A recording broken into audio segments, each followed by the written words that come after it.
I'm no longer just this like worm at the bottom of the ladder. I pitched £5,000 for the setup fee. Wow. Any closed? Yes, of course. Working from anywhere, not being tied down to a 9 to 5. And how many clients do you have like altogether now? Yes, the information's out there, but realistically, how are you meant to do that on your own when you've never done that before? All right, so Jamie, we've been working together for about a month now, and all this is going to be today is simply breaking down your experience getting into growth operating, what the transformation felt like for you, and I just want you to give me like an honest, raw breakdown of your experience. Don't try and sell anything. Sound good? Sounds good, let's do it. Sweet, why don't we kick it off and just tell me, what were you doing before you tried getting into growth operating? So before growth operating, I was appointment setting for about 4 to 6 months-ish, but I think you quickly realize that you're going to hit a ceiling. What was the ceiling for you? I don't know, you identify bottlenecks while you're setting, but there's nothing in your power that you can actually do. What specifically do you mean? Like nothing in your power? Whether you see holes in the funnel or leads like slipping through the cracks, there's not really much you can do as an appointment setter to fix that and actually like see the reward from it. Yeah, I definitely feel you. I mean, when you're an appointment setter, you're kind of like so vulnerable because you can kind of see there are problems in the business, but you can't really do anything to fix them, and you also don't know how to fix them. But it directly affects how much money you're making, it affects your income, it affects your commission. And if there isn't somebody managing the offer properly, or the offer owner doesn't really care about the small little things, then it actually massively impacts like how much you're making kind of as a setter as well. Absolutely. But kind of what initially like interested you into getting into appointment setting? I suppose the generic things, like working from anywhere, not being tied down to a 9 to 5, but also the fact of just learning a new skill, something that I could apply anywhere in my life, to be honest. Yeah, no, 100%. I respect that. And kind of what made you realize you wanted more than just being an appointment setter? I think everybody, when you start appointment setting, you quickly realize that you can be doing more than just sending Instagram messages. Whether that's taking up more responsibility or having more of an influence on what the business is actually doing, I feel like there's definitely a lot to pick up on. 100%, yeah, no, I feel that. And what kind of like naturally attracted you towards growth operating? I suppose to me, it just seemed like a fun challenge. Everyone just says, learn appointment setting, learn closing, learn copywriting first, but realistically, why not just come in at the top and then almost just learn how to swim while you're there? Yeah, exactly. I mean, like that's how everyone gets good, really. Like you already had a solid foundation, you already had the sales side of things kind of pretty well nailed down. Obviously, there was a lot more to learn, but the best way to actually develop your skills is by doing it in a real business and chucking yourself in the deep end of the pool and really just getting stuck in. And I think that's the way most people make the most progression, is by actually just applying rather than being stuck in like research mode and trying to like figure things out. Exactly. You might as well just get started. How good is it just loitering around, waiting another 3 to 6 months where you could just start now? Exactly. So what actually did like make you pull the trigger though? Why didn't you wait an extra 3-6 months to get into growth operating? I think I was just sick and tired of appointment setting. I was on like an offer at the time and nothing was in place whatsoever.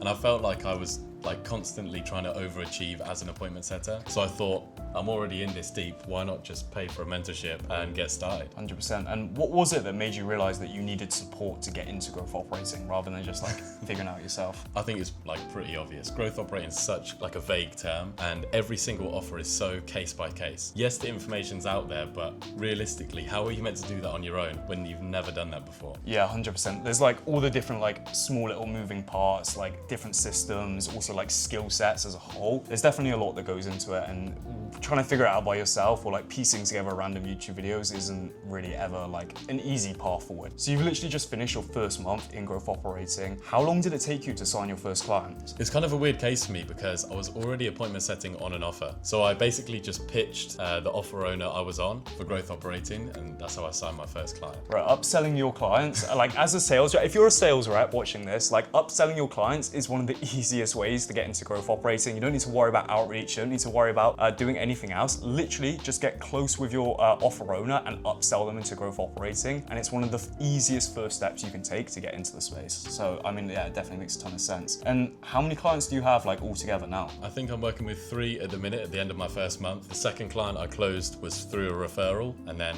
the last, I managed to pitch a setup fee, which was interesting. Interesting. What did you manage to get on the setup fee? I pitched £5,000 for the setup fee. Wow. Any closed? Yes, of course. Damn. So you got 5k pounds in your like first month as a growth operator, and you signed 3 clients in the first month. Yeah. It's pretty impressive. Let's see How it does goes. that make you feel compared to a month ago? I don't know, it's just obviously just doesn't really seem real.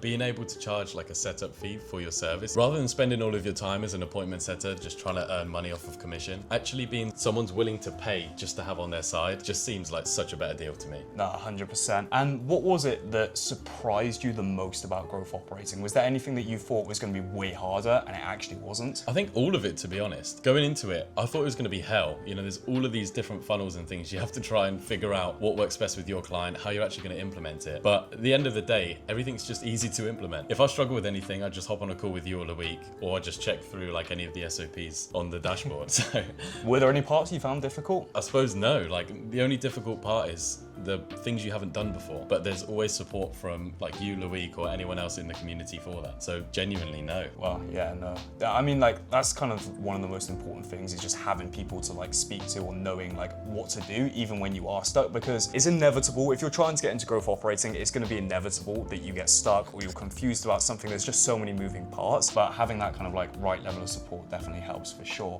What would you say was the part of the mentorship that helps you get your clients so easily? I feel like being in a group of other people in the community helped the most with this, because you get to see what everyone else is doing. Like, I suppose, yes, in a way that motivates you when someone else is doing really well, but at the same time, you don't want to feel like you're lagging behind. And everyone's learning constantly and like constantly signing new deals, new clients, earning money, and you feel pressured to keep up with that. 100%. And how would you say your day-to-day looks now compared to when you're an appointment setter? Has anything changed? When you're an appointment setter, you really feel like your money's tied to your time. I was constantly on my phone throughout the entire day, sending messages, constantly checking it. But now as a growth operator, you're kind of like just done for the day. You do your bits, whatever you need to do, you stay on top of things, stay on top of the sales team, and then you can just kind of do whatever you want for the rest of the day. And what's kind of been like your biggest mindset shift over the last month? I think the mindset shift is decisions I make actually make like differences in the businesses. I'm no longer just this like worm at the bottom of the ladder trying to say, oh, this isn't working, this isn't doing very well. I'm in the position where I can actually make decisions, trial new things. If it fucks up, then it's fine. We learn from it. But if I actually implement a change that's beneficial, then you obviously feel really good about it. Yeah, 100%. Well, not only do you feel really good about it, but you get compensated for doing something really good as well. Yeah, like if you provide that level of value to a business and they actually benefit from it and they grow, you also directly like benefit from it as well. Rather than just being the appointment setter, it's like who's stuck trading their time for money. It's like everything you do, everything you're building has a direct impact on your earnings as well, which is really, really beneficial. But what would you say your experience was like working with me and Loic? Well, amazing. Anytime I need anything, I just say, can we jump on a call, speak to each other? If not, I can just look up anything in the dashboard. Whether that's like pre-written SOPs or things noted down, just ready to implement straight away. Sometimes we don't even need to have a conversation. I think it's great. And if someone watching this was sitting on the fence about getting into growth operating, what would you say to them? A lot of people want to wait and master every single skill, but what's the point? You're gonna fuck up, you're gonna make mistakes anyway as a growth operator. You might as well just do it now. And nobody's gonna go into something and never make mistakes. You might as well just do it, learn from it, and just accelerate the whole process. 100%. I mean, making the mistakes is what allows you to grow. Like, if you're too scared to make mistakes and actually get started, then you might as well like not even bother thinking about the results because you're never going to get them. Yeah. And what advice would you give to someone who is in your starting position or in the same position you were before you got into growth operating? Just do it. Take the jump. It's been well worth it. 100%. Sweet, Jamie. That's like all the questions I really had to ask you today.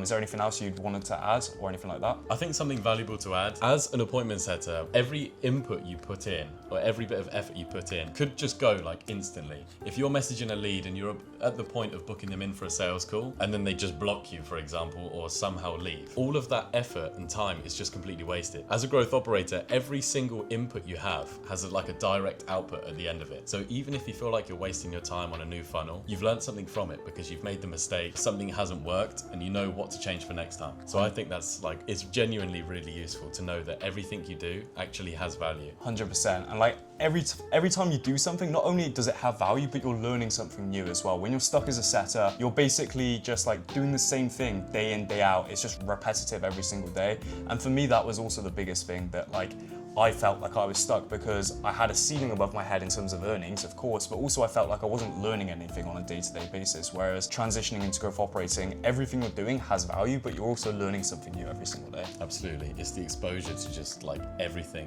and anything in a business, which I love it, just learning new things. 100%. Appreciate your time today, Jamie. Thank you very much. It's been a pleasure.